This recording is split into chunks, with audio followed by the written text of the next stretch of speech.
Buenas tardes. Muchas gracias, Jesús, por la presentación. Yo quiero empezar agradeciendo al profesor Alfaro la oportunidad que me brinda de participar en esta iniciativa, que lleva ya varias ediciones, esta es la cuarta, que hemos podido ver todos en el blog, que todos vemos cuando consultamos materias de derecho mercantil y de otros sectores del ordenamiento. Y para mí es un honor poder estar aquí explicando la representación mercantil. El título del seminario, por lo menos en mi caso, es excesivo, ¿no? Yo dudo mucho que la de la representación mercantil sea mi mejor clase y dudo también siquiera que sea una buena clase, pero como ha dicho el profesor Alfaro, sí es un tema interesante, es un tema básico, es el tema 3, 4 o 5 de cualquier programa de grado de Derecho Mercantil, los auxiliares del comerciante, junto con el registro y alguna cuestión más, y cumple, por tanto, el requisito que ha dicho el profesor Alfaro de que se trate de una cuestión básica que intentaré exponer también en términos, en fin, lo más técnicos posible y también lo más sencillo que sea capaz. Bien, no parece un tema sugerente el de la representación mercantil, ¿no? No es un tema que resulte atractivo, como quizá otros, los de penal, en esto nos llevan ventaja a todos los de derecho privado. No parece que vaya a ser un tema entretenido. Y si del título de la representación mercantil pasamos a un posible subtítulo, gerentes, factores, dependientes, mancebos, que parece una lista de personajes de una novela del siglo XIX, pues quizá tampoco parezca lo más sugerente en relación con la aplicación actual del derecho privado. Y sin embargo, sí es un tema relevante por varios motivos. ¿Por qué hablar de la representación mercantil en una tarde como hoy? Bien, en primer lugar, lo recordaba el profesor Góndara hace unos años, de la institución de la representación, específicamente la mercantil, la de los factores, mancebos, dependientes, ha contribuido decisivamente a la construcción dogmática de la representación tal y como se entiende modernamente. La representación mercantil en general, y me atrevería a decir la del Código de Comercio Español de 1885, que en este punto reproduce lo que Sainz de Andino había escrito en el 1829, de una manera particular. Veremos, yo creo, por qué. Han contribuido decisivamente a la construcción dogmática moderna de la representación. En segundo lugar, estas normas del factor, del mancebo, del dependiente, no son del todo conocidas y, sin embargo, lo merecen. Lo merecen porque, de una manera quizás sorprendente, el Código de 1829 y el de 1885 encierran una visión completamente moderna del fenómeno de la representación, como también veremos. Son especialmente modernas y acaso también inexplicablemente, el profesor Menéndez se lo preguntaba y no tenía respuesta, también modernas. Es relevante hablar de la representación mercantil, en tercer lugar, porque su contenido, el contenido de esta institución, concretamente en el campo mercantil, nos permite adentrarnos en algunos de los principios que inspiran, que ilustran la totalidad del ordenamiento jurídico privado mercantil, o si ustedes quieren decirlo así, del tráfico económico. La seguridad del tráfico, la protección de la confianza en la apariencia, son instituciones que uno se encuentra a lo largo de todo el ordenamiento mercantil y que en estas materias, en esta materia concreta, se puede apreciar con singular claridad. Y por último, pero no en importancia, como suele decirse, porque las normas de representación mercantil sirven para resolver problemas sociales complejos, técnicamente complicados, con relativa facilidad, y naturalmente somos juristas, no estamos para ver solo la historia del derecho en el siglo XIX, sino para resolver temas concretos que se nos puedan plantear. Voy a recordar brevemente, y voy a decir en qué voy a dividirla, cómo voy a dividir la intervención, en que recordar brevemente cuál es la noción de representación y sus clases, todos ustedes lo conocen perfectamente. Me centraré, por supuesto, en la representación voluntaria, que es el centro de esta intervención, sin dejar de mencionar las otras dos, sobre todo la orgánica. Desarrollaré el tema tal y como está en el Código de Comercio, distinguiendo entre la relación interna y la externa. Anticipo ya que en materia de representación, si queremos sintetizar cuáles son los problemas a los que hay que dar respuesta, son básicamente dos. ¿Quién es el representante? ¿Cómo se nombra a la persona que actúa en nombre de otro? Y en segundo lugar, ¿qué es lo que puede hacer? Titularidad del poder de representación, contenido o ámbito del poder de representación, y aquí es donde está la especialidad mercantil frente al derecho común, como todos ustedes recuerdan. Y dejaré otros temas fuera, claro, pero creo que estos son los esenciales para captar, ¿no?, los principales problemas, las principales líneas de regulación de la representación mercantil. He dicho antes, y anticipo ya, que estas normas sirven para solucionar problemas complejos, difíciles, que se producen en la práctica. Y yo quisiera hacer mención, o iré haciendo mención, quizá al final o quizá al hilo de la intervención, de 4 posibles casos. Uno que está extraído de la jurisprudencia del Tribunal Supremo en el año 90, en los años 90, perdón, no recuerdo exactamente la fecha de la sentencia, es el de la persona que acude a un piso piloto de una urbanización para adquirir un bungalow. Allí se encuentra con una serie de medios humanos y materiales puestos al servicio de la venta de los bungalows y un sujeto que firma contratos. Firma un contrato privado de compraventa y en el momento de la elevación a público del contrato, la sociedad promotora de aquella urbanización que tenía el nombre de Mimosa, ¿verdad?, la sociedad alega que quien firmó el contrato era un consejero delegado mancomunado y que en consecuencia carecía del poder de representación y por tanto no podía entenderse el contrato perfeccionado. ¿Cómo lo solucionó el Supremo? Lo veremos después. ¿Cómo se podría haber solucionado también? En la banca, de hecho, sobre esto hay innumerables resoluciones, ¿no? El cliente del banco que entrega dinero al director de la sucursal o a quien allí aparece como encargado y resulta que el director de la sucursal, en vez de invertirlo en los fondos del banco como una operación de pasivo, pues hace con él un negocio particular, se supone que para devolver y obtener algo a cambio él mismo al cliente en el futuro. ¿Ha contratado con el banco? ¿Puede reclamar el cliente al banco? Bien. Tercer supuesto, que vale tanto para lo mercantil como para lo civil. El poder de ruina. Hijo mío, tienes aquí un poder guardado en un cajón. Por si alguna vez me pasa algo, algo que no sea morirse, claro, cuando me pasa algo, lo puedes utilizar, ¿no?, porque la muerte extingue el mandato, ¿no?, el poder de representación. El hijo vende todos los bienes. Obviamente no se ha portado bien, pero ha vendido bien. O quizá sea mejor decir, ¿han comprado bien los demás? Este es otro tema clásico que guarda solución, yo creo que tanto en civil como en mercantil, pero de una manera más clara en el ámbito de la mercantilidad. Y el caso... Este no está extraído de la jurisprudencia, claro, ¿no? Imaginemos dos personas de avanzada edad o una que acude a un supermercado,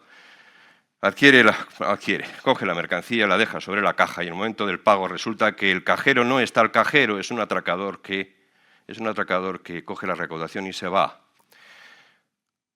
¿Ha pagado la mercancía? ¿Se la puede llevar o tiene que volver a pagar al supermercado? Es una cuestión también, en fin, no creo que se haya producido nunca, pero tiene que ver con los temas que vamos a tratar aquí. Y por último, por aquello de no centrarnos solo en los temas antiguos, voy a traer a colación la sentencia del Tribunal Supremo de 21 de marzo de 2022, que es quizá la primera que se ocupa de la ejecución, de la comisión ejecutiva en el seno de las sociedades de capital, después de la reforma de 2014, que también tiene o guarda estrecha relación con lo que estamos tratando aquí. Bien, representación, decía. Creo que no hace falta extenderse demasiado sobre esto, ¿no? La representación supone la actuación de una persona que, en contra de lo que es habitual, realiza unos actos cuyos efectos se despliegan en el patrimonio directamente del representado y no en el propio. Una persona autorizada por otra que realiza una gestión, es otra manera de decirlo, cuyos efectos, y esto es lo esencial, se producen en el patrimonio del representado y no del propio. Las clases de representación, todos sabemos que son básicamente 3. La representación legal, aquella que, la que diríamos antes es la propia del incapaz, la persona que no puede formular su voluntad adecuadamente y necesita algún tipo de auxilio, apoyo, con la terminología de la legislación del 21, que la verdad es que tampoco domino suficientemente, pero todos sabemos que en el extremo el Estado puede nombrar a una persona que actúe en nombre de la privada de sus capacidades. La representación voluntaria es la que vamos a tratar aquí, sobre todo, se instrumenta a través del poder, que básicamente, parafraseando la obra clásica de Díez Picazo, que naturalmente estudia esto con mucha mayor profundidad, pero que básicamente, y en una primera aproximación, consiste en una autorización del representado, del principal, una autorización de carácter unilateral, este punto también es importante, que se superpone a una relación contractual subyacente, que en la mayor parte de los casos es un mandato, pero que puede ser de otra naturaleza, como inmediatamente veremos.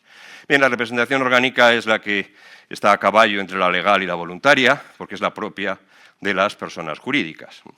Si siguiéramos una doctrina o una visión antropomórfica de la persona jurídica, o de lo que desde luego me abstendré de hacer delante del profesor Alfaro, las personas jurídicas necesitan a una persona física, a alguien que exista, que pueda actuar en su nombre, y ese es el titular del órgano.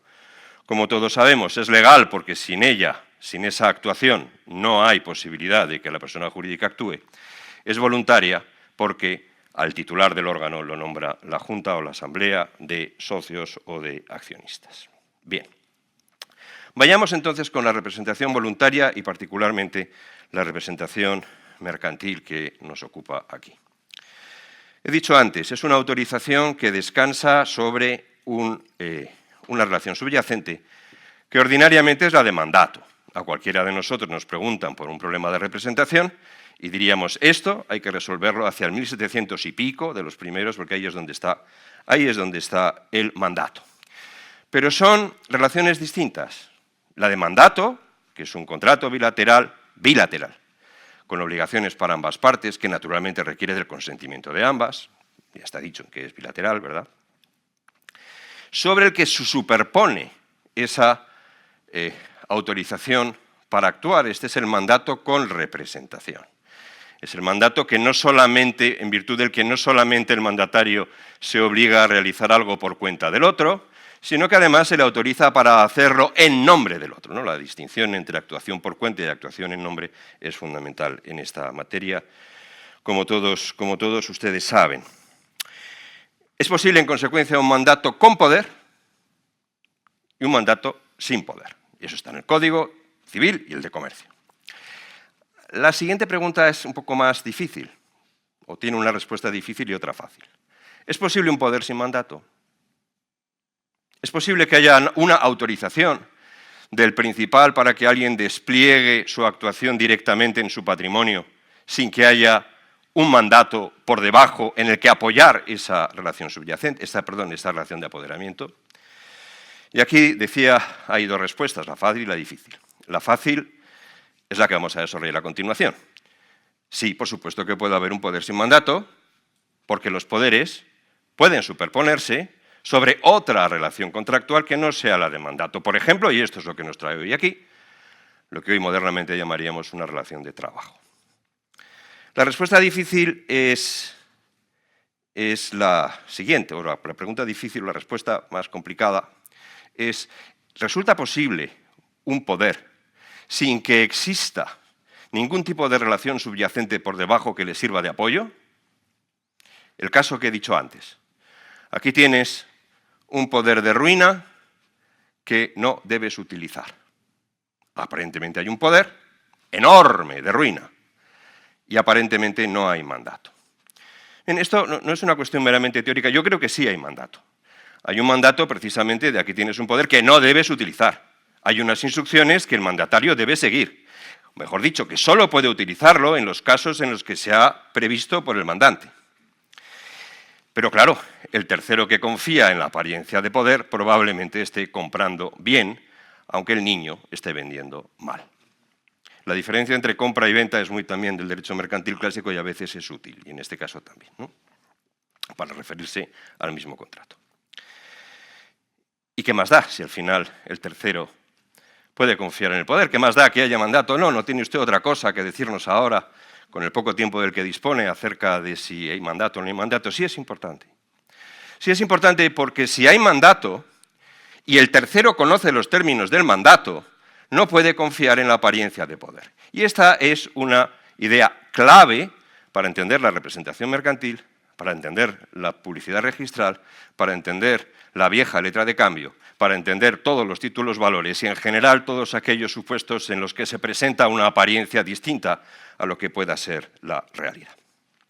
Bien, decía antes, el Código de Comercio se caracteriza frente al Código Civil porque tiene una concepción muy moderna de la representación. Es decir, así como en el Código Civil uno tiene que pensar si le están hablando de mandato, de representación o de ambas, en el Código de Comercio no. El Código de Comercio no falla jamás para referirse, no confunde nunca la relación externa con la relación interna. Se refiere al poder de representación y no se refiere para nada al mandato. Esto no es exactamente así, sí se refiere al mandato, ahora hablaremos de ello, pero lo que de momento quiero subrayar es que esa visión es posterior a la BAN, para entendernos. Es una visión más propia del siglo XX que del siglo XIX. Hay una referencia a la Comisión en el 181, pero en líneas generales, el codificador trata la representación como un negocio distinto a el de la relación subyacente. ¿Es entonces la representación mercantil un poder abstracto de esos que les gustarían a los alemanes del siglo XIX-XX? No, hay relación interna en el mandato. Cuando alguien me preguntaba, ¿pero vas a explicar en qué consiste la representación mercantil? En el fondo, pues la que está en el código es sencilla de explicar, es solo la representación de el poder de representación que se otorga a, lo dice el código, al auxiliar, a la persona que, formando parte, diríamos modernamente, de la empresa, tiene unas funciones que conllevan actuar frente a terceros. Ese es el mandato, en el sentido de la relación subyacente sobre la que se apoyan las normas que vamos a ver después. De hecho, si tienen ustedes curiosidad y ven el Código de Comercio en los artículos 299 y 300 y otros, el anterior, el posterior, se refieren al despido de los dependientes, ¿no? Y hay una especie de embrión del derecho laboral que nadie se ha molestado en derogar, pero que obviamente no se aplican, pero a lo que voy ahora, en lo que estoy insistiendo ahora, esas normas de la relación interna están completamente separadas, como las de responsabilidad, de las dedicadas a la representación.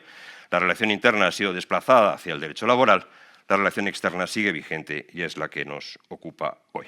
Bien, decía que los representantes mercantiles parecen sacados de una novela del siglo XIX.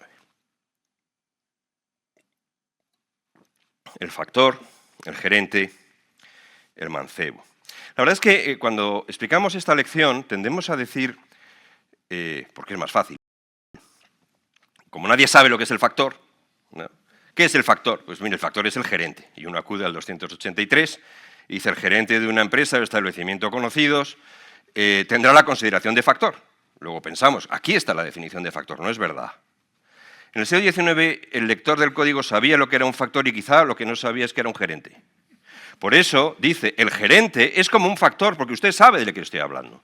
Y voy a regular a continuación el factor que se aplica también al gerente, que hoy, en términos modernos, en una sociedad de capitales, es el equivalente, mejor dicho, es la posición que ocupa el director general, por lo menos en nuestro derecho, donde no hay regulación de la parte interna, es una relación de trabajo de alta dirección, y en la parte externa es el poder del factor, porque se le aplican las normas dedicadas a este personaje del siglo XIX.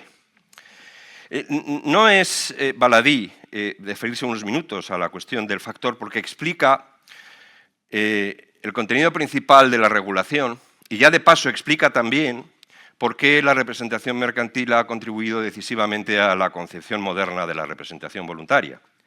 El factor nace por un problema de comunicación. El factor nace cuando el comerciante que está en el viejo reino de Castilla tiene una sucursal, una factoría en Sevilla. Claro, no hay teléfono, no hay medios de comunicación instantáneos ni rápidos, no hay posibilidad de saber el tercero que compra lana allí si realmente está comprando bien o mal. De ahí que se establezcan unos poderes objetivos. El factor, el que está en un lugar alejado del principal, puede hacer todo lo propio del establecimiento que regenta. Ese es el factor. Y se aplican todas las normas especiales que siguen en el código y que veremos a continuación. Luego, con el paso del tiempo, claro, no hay ningún problema mandar un correo electrónico a alguien, pero lo que facilita la transmisión, mejor dicho, las comunicaciones, viene a dificultarlo el crecimiento de la empresa. El director general no puede estar, o el gerente de una compañía no puede estar dando instrucciones precisas en cada momento sería una burocracia como casi toda ella, asfixiante, ¿verdad?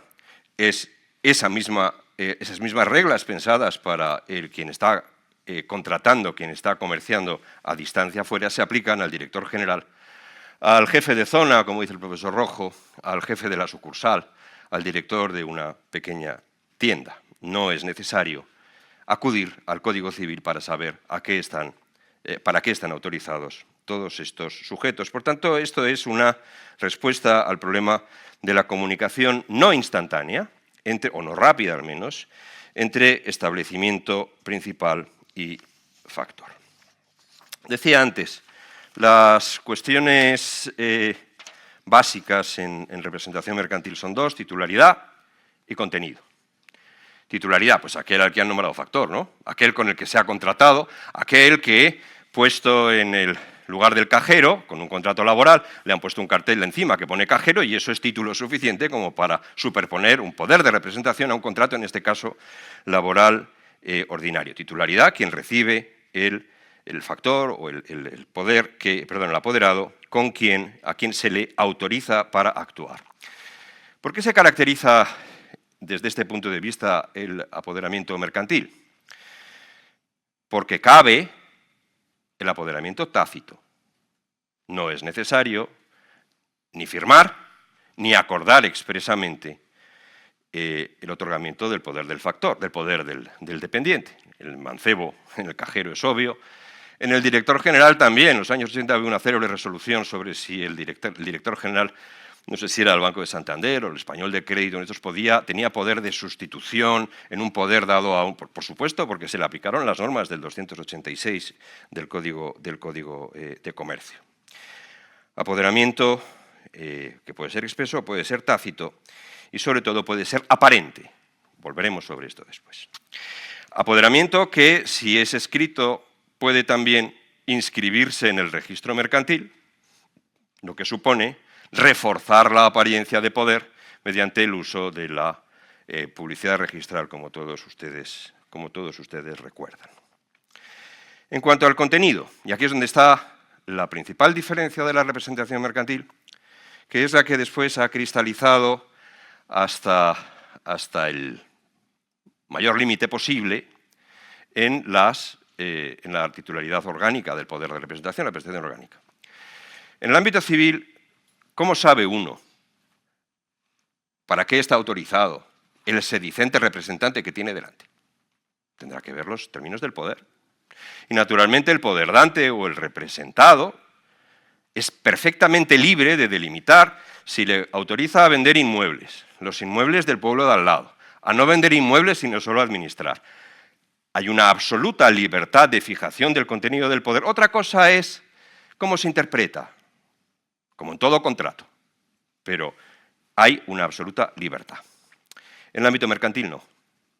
No por las razones que he dicho antes. El ámbito del poder es objetivo, es un contenido presunto, lo que el Código de Comercio sigue llamando el giro o tráfico del establecimiento. No hace falta autorizar al gerente de una mercería para vender. Está claro que dentro del giro o tráfico del establecimiento, todo lo que sea comprar, vender, traficar, hay una autorización implícita por el hecho de ser un dependiente o un factor con poder de representación. ¿Basta la notoriedad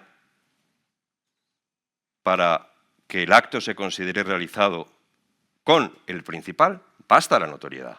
Quien está al frente del establecimiento se supone autorizado y no es necesario pedirle cuáles son los poderes, de igual manera que no hay que pedir el contrato de trabajo al cajero del supermercado. No hace falta siquiera, y esto es una novedad, si recuerdan los principios del Código Civil, una novedad relevante, no es necesario actuar contemplazione domini. Ustedes saben que para representar es necesario que uno cuente con poder y que lo diga. El tercero tendrá que averiguar los términos del poder y tendrá que creerse, pero mientras no haya esa contemplación del señor, mientras no se indique para quién es el negocio, no hay representación. En el ámbito mercantil no es necesario. No es necesario, es evidente. que se está actuando por cuenta del principal. Pero se va más, y con esto me remito a lo que dice el riquísimo artículo 286 del Código de Comercio. No es necesario decir por cuenta de quién se hace.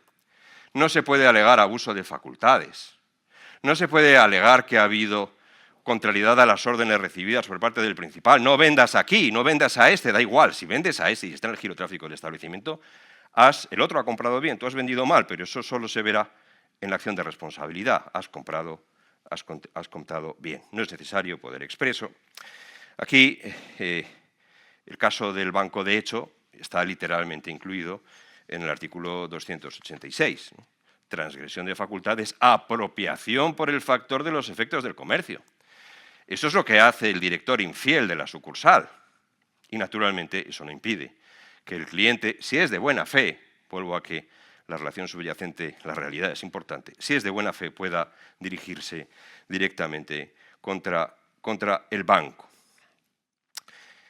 Veamos cada uno de los casos que no hemos mencionado, aún dejando al lado el del niño o el del apoderado con poder de ruina.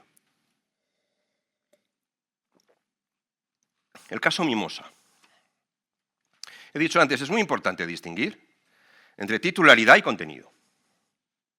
De hecho, la directiva comunitaria que inspira los vigentes artículos 233 y 234 de la Ley de Sociedades de Capital se inspira en esta idea.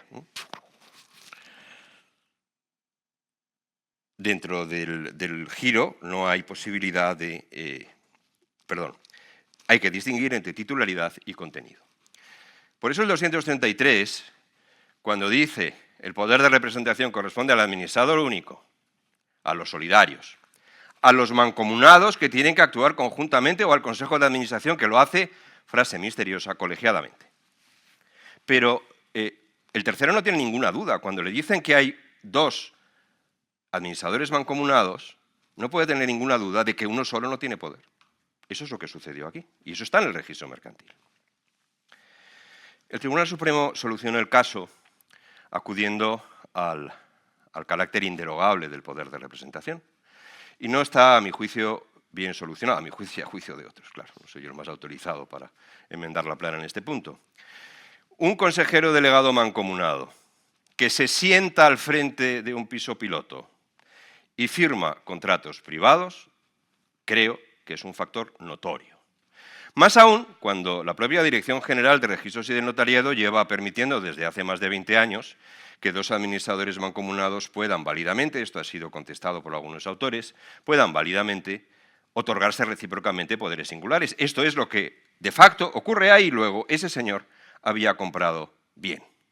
Cuando hablo de este caso, les pregunto a los alumnos, ¿y si fuera abogado para poner su bufete, también habría comprado bien o tendría que haber visto un poco más el registro mercantil? Y ahí es donde entramos ya en los límites de la buena fe y la apariencia, como se pueden ustedes imaginar, ¿no? Y los clientes, nuestros clientes, normalmente no pueden alegar ignorancia, porque para eso les asesoramos sobre si el activo es esencial o no, este tipo de cosas que hacemos, ¿no? No puede ampararse en la ignorancia.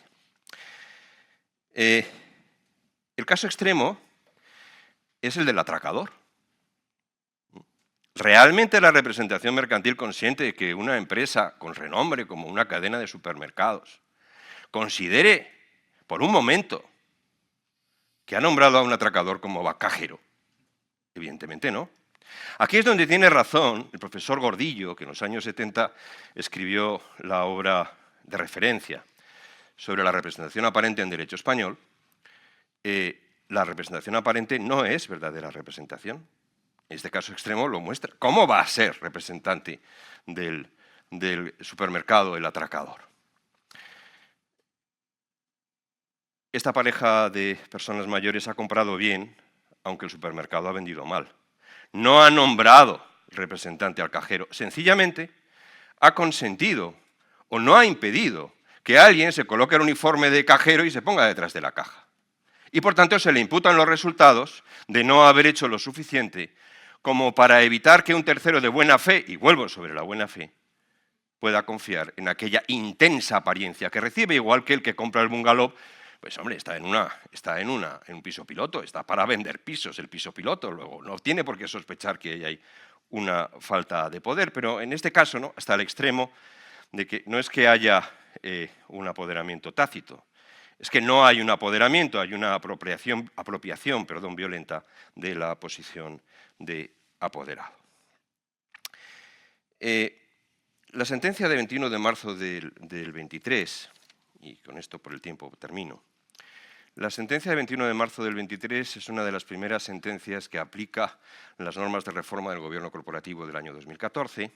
El caso es, quizá lo recuerden algunos de ustedes, es un consejo de administración de 6 miembros en el que el consejo decide apoderar solidariamente a 3 de ellos o a 6 de ellos, no lo recuerdo bien. Ustedes recordarán que hay una norma en la Ley de Sociedades de Capital que dice que cuando el consejo de administración designe consejeros delegados o atribuya por cualquier otro título funciones ejecutivas a un miembro del órgano, y todos pensamos en el apoderamiento, esto es para evitar, es así, vamos, es para evitar que a través del apoderamiento se burle la norma sobre delegación de facultades, deberá celebrar un contrato en el que conste la retribución. En este caso, se había dado el poder, pero no se había celebrado el contrato y alguien impugnó. Aquí hay una violación de la ley. El 249 exige que haya un contrato firmado entre la sociedad y el consejero, con la ausencia del consejero y por 2/3, y por tanto esto es un acto nulo. Volvemos al eterno retorno de la distinción entre mandato y poder. El Tribunal Supremo dijo que era un acto válido, que se había dado un poder sin, diríamos en el contexto que estamos hablando, sin mandato. Con lo cual se pueden reproducir, porque el poder, por lo que se trasluce en la sentencia, era amplio, ¿verdad? Se puede volver a dar el caso de un poder excesivo para una relación interna mucho más restringida. Bien, y termino. La protección del tercero de buena fe, la confianza en la apariencia, la seguridad del tráfico, el pobre supermercado que carece de seguridad jurídica porque se sacrifica en aras de que los terceros de buena fe puedan actuar. Recuerdo una frase del profesor Galgano, que refiriéndose a su país decía que si un arqueólogo dentro de varios siglos intentara averiguar cómo era la sociedad italiana de los años 50 a través de textos de derecho privado, llegaría a la conclusión de que había 2 clases. Una dominante, que tenía todos los derechos, otra desprovista de cualquier tipo de facultad. La clase dominante eran los terceros de buena fe, el resto los demás ciudadanos. El profesor Galgano decía también que en los años 60 esto se podía cambiar por el socio de minoría, pero eso es otra historia que no nos ocupa hoy. ¿Es verdad que hay una excesiva protección del tercero de buena fe? Vuelvo al principio. Estas normas han permitido la construcción de la representación moderna. La creación de apariencias es absolutamente imprescindible, apariencias en las que se puedan confiar, es absolutamente imprescindible para el desarrollo económico, me atrevería a decir. Cuando vemos que incorporamos derechos de crédito, no ya a papeles, sino a cualquier tipo de figuras del metaverso, ¿verdad?, tenemos que seguir pensando que para el progreso es necesario que se consienta la creación de la apariencia, y que, aunque las apariencias engañan, los terceros puedan confiar en la generalidad de los casos, en que la apariencia es lo que es, aunque a la postre se demuestre que no lo era tanto. Muchas gracias.